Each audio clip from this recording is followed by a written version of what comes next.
మరి ఎట్లా అండి మనశ్శాంతి ఎట్లా అంటే ఒక్కటే సమాధానం. ఒక మనిషి అన్ని టెన్షన్స్ను పక్కన పెట్టి ప్రశాంతంగా ఎప్పుడు విశ్రాంతి పొందగలడు, ఆందోళనలో నుంచి ఆవేదనలోంచి ఎప్పుడు బయట పడగలడు అనే ఒక ప్రశ్నకి సమాధానం బైబిలే చెప్తుంది, దేవుడే చెప్తున్నాడు.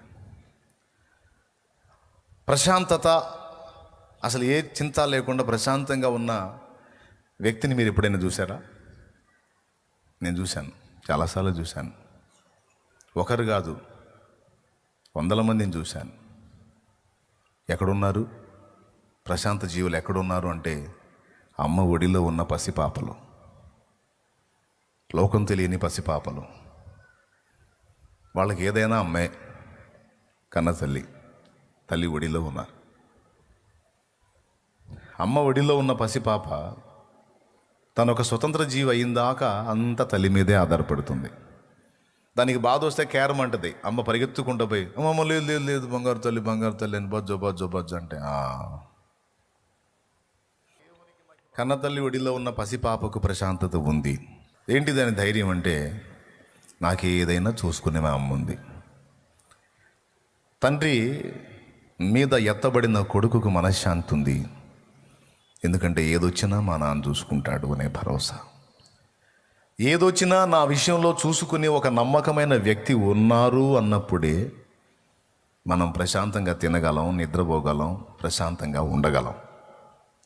తప్పించి ఆ ఒక్క నిరీక్షణ లేకపోతే, ఆ ఒక్క భరోసా లేకపోతే మనిషి పొందే ఆనందాలన్నీ తాత్కాలికమే.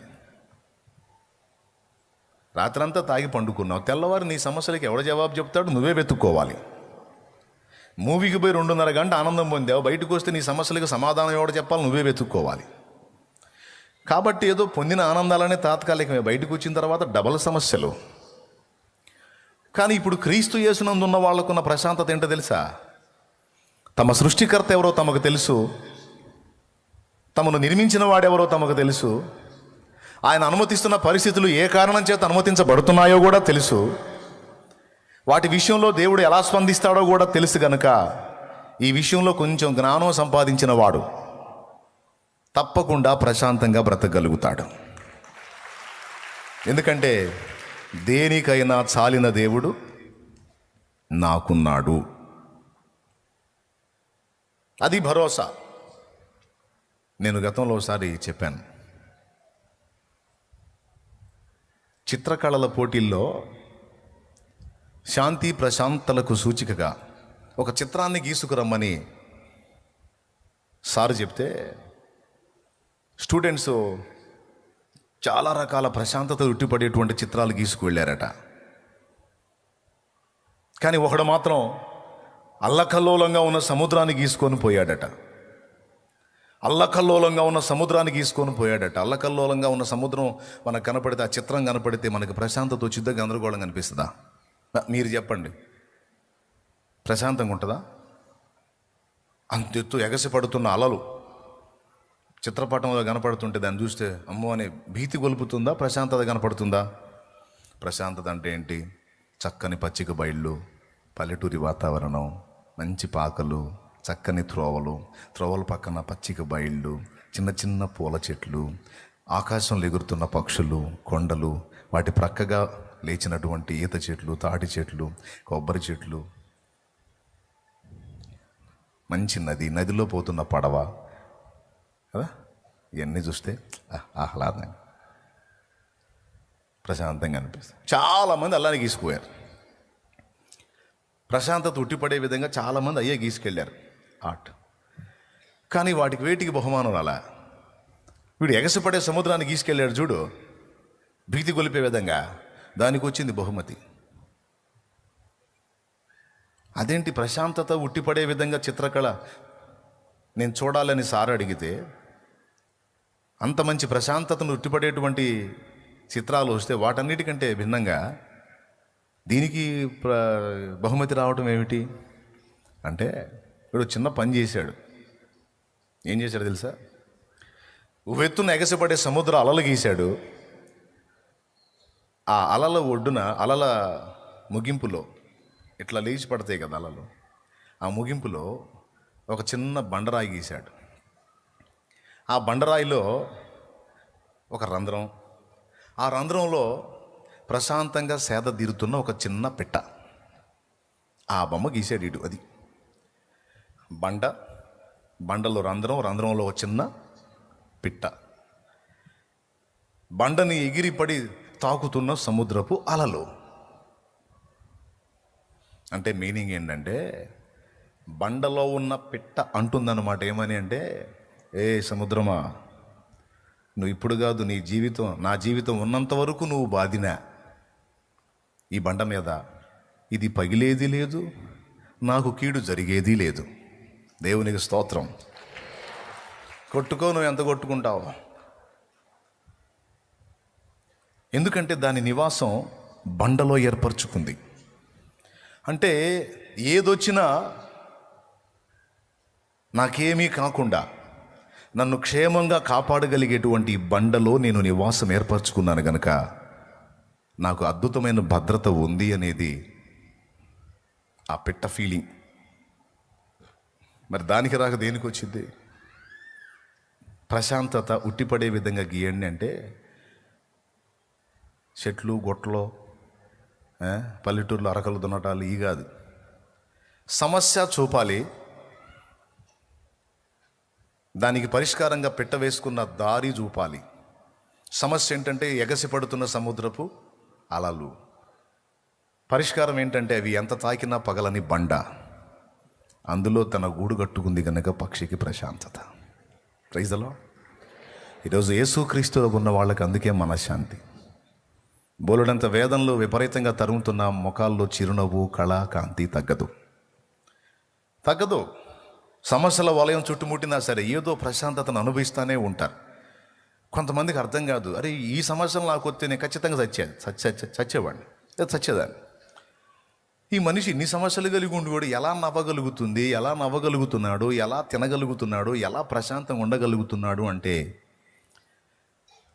తన నివాసం బండలో ఉంది. ఆ బండ క్రీస్తే. కొరింథీయులకు రాసినటువంటి మొదటి పత్రిక 10వ అధ్యాయం 5వ వచనం. ఎట్లా వస్తుంది మనశ్శాంతి మనకి? నాకేదొచ్చినా దాన్ని డీల్ చేసి నా కీడును కూడా మేలుగా మార్చేటువంటి ఒక అద్భుతమైన వ్యక్తి నాకు తోడై ఉన్నప్పుడు, నా చీకటిని వెలుగుగా మార్చేటువంటి ఒక నమ్మకమైన అద్భుతమైన సర్వశక్తి గల వ్యక్తి నాకు తోడై ఉంటే ఇంకా టెన్షన్ దేనికి? ఇప్పుడు అదే యేసునందున్న వాళ్ళ విశ్రాంతి, అదే క్రీస్తు యేసునందున్న వాళ్ళ ప్రశాంతత. పరీక్షల్లో పాస్ అయినా స్తోత్రం, ఫెయిల్ అయినా స్తోత్రం, అప్పుల్లోంచి బయటపడ్డా స్తోత్రం, వడ్డీలైనా ఒట్టిగా అయితే జరగదు. బలహీనత వచ్చినా స్తోత్రం, స్వస్థత వచ్చినా స్తోత్రం. బలహీనత వస్తే ఒక పాఠాన్ని నేర్పడానికి వస్తుంది, స్వస్థత వస్తే ప్రభు కార్యాన్ని చేయడానికి వస్తుంది. అప్పులైతే ఒక పాఠాన్ని నేర్పడానికి అవుతాయి, పరిష్కారం దొరికితే విశ్రాంతి కొరకు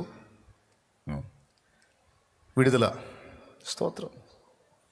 ఇప్పుడు ఒక చిన్న మాట చెప్తానండి. అప్పులైతే మనకు బాధ ఏంది? తీర్చేవాడు ఉన్నాడు కదా. అదే కొడుకు భరోసా, వాడు ఎక్కడైనా తీసుకొస్తాడు, ఎందుకంటే మా అయ్య కడతాడని.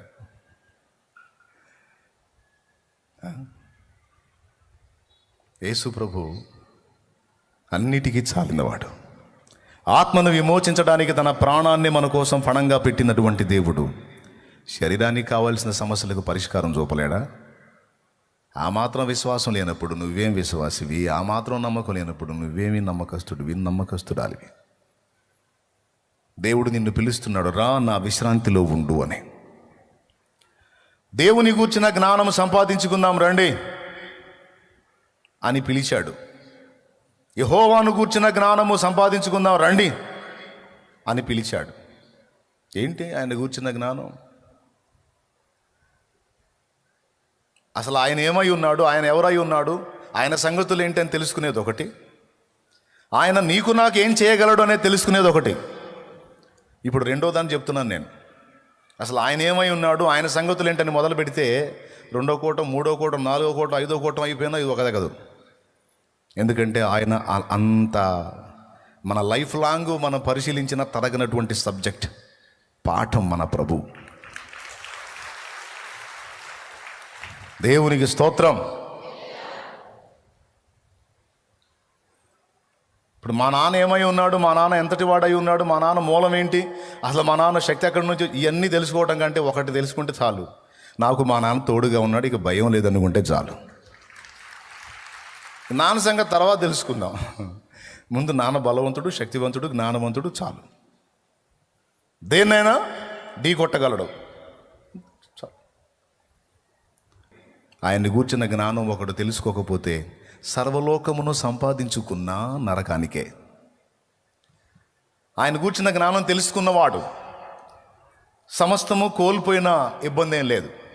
ఆయన చిత్తమైతే కోల్పోయిన దానికి 10 రెట్టింపు తిరిగి నీకు ఇవ్వగలడు. అంతకంటే శ్రేష్టంగా నిత్య జీవాన్ని కూడా ఇవ్వగలడు.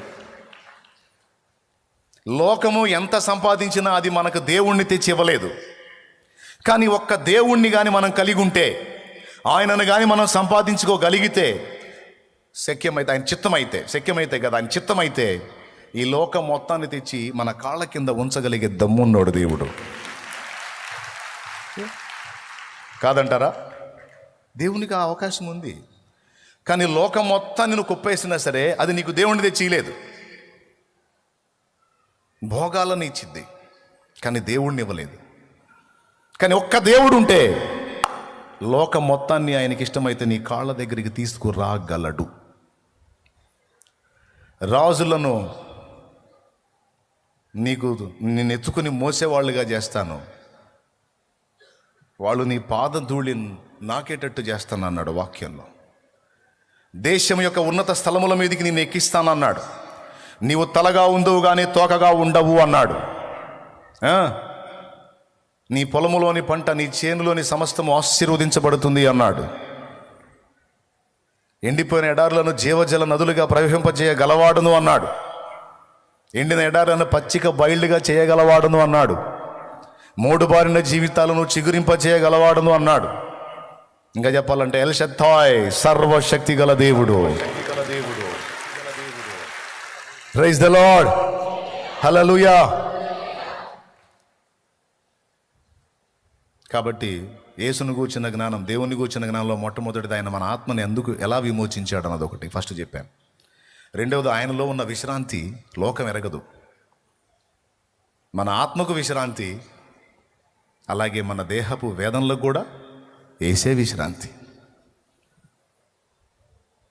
అందుకే నిజంగా దేవుని తెలుసుకున్నవాడు, దేవుని కలుసుకున్నవాడు, దేవునిని నేర్చుకున్నవాడు భయంకరమైన వేదనలో కూడా ప్రశాంతతను అనుభవించగలడు. అతడే విశ్వాసి. అతని ముఖంలో చిరునవ్వు తగ్గదు, ఆమె ముఖంలో కాంతి తగ్గదు, కళ తగ్గదు.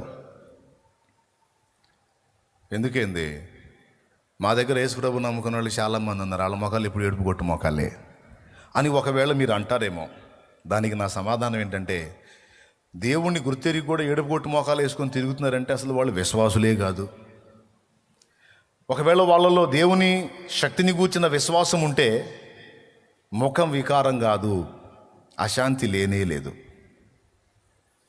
నేను నెమ్మదిగా పండుకొని నిద్రపోయేదను అన్నాడు బైబిల్లోనే. నేను నెమ్మదిగా పండుకొందును, హాయిగా నిద్రపోతాను అన్నాడు. ఎందుకంటే నా మెలకువలోనూ నా నిద్రలోనూ కూడా కాచుకునేవాడు నాకు తోడై ఉన్నాడు. నిజంగా దేవుని యందలి విశ్వాసం నీకుంటే అశాంతి, ఆవేదనను లక్ష్య పెట్టవు, దరి రానియవు. ఎంతన్నా ఉండని వేదన, నీ ప్రశాంతతకు భంగం ఉండదు. శ్రమ వచ్చిందా, ఆయనకి తెలియకుండా రాలేదు. అనుమతించిన వాడు పరిష్కారం కూడా ఆయనే చూపుతాడనే విశ్వాసం నీకుంటే నీ ముఖంలో కళ తగ్గదు, నీకు ప్రశాంతత ఎంత మాత్రం తక్కువ కాదు. అందుకే చర్చికి వస్తా, దేవుని వాక్యాన్ని వింటా, దేవుని శక్తిని గూర్చి తెలుసుకొని కూడా కొంతమంది వేదనలో ఉన్నారంటే అది నమ్మట్లేదు ఆయన్ని వాళ్ళు. ఎక్కడైతే విశ్వాసం ఉంటుందో అక్కడ ఆందోళనకి, వేదనకి తావులేదు. ఎక్కడ ఆందోళన, గలిబిలి, గందరగోళం ఉందో అక్కడ విశ్వాసం లేదని అర్థం. ఎక్కడ విశ్వాసం ఉంటుందో, ప్రభువునందలి విశ్వాసం ఎవరిలో ఉంటుందో అక్కడ ఆందోళన, వేదనకు తావులేదు. అవి రెండు కలిసి కాపురం చేయం. అక్కడ వేదన ఆందోళనకి భయానికి తావు లేదు. ఎక్కడ ఆవేదన ఆందోళన భయం గందరగోళం ఉందో, ఏ వ్యక్తిలో ఉందో, ఆ వ్యక్తి దేవుని యందలి విశ్వాసాన్ని కలిగి లేడు అని అర్థం. అది సరిగా కలిగి లేడు అని అర్థం. ఒకవేళ దేవుని యందలి విశ్వాసం బలంగా ఉంటే ఈ ఆవేదనకు ఆందోళనకు అసలు తావే లేదు అంటుంది దేవుని వాక్కు.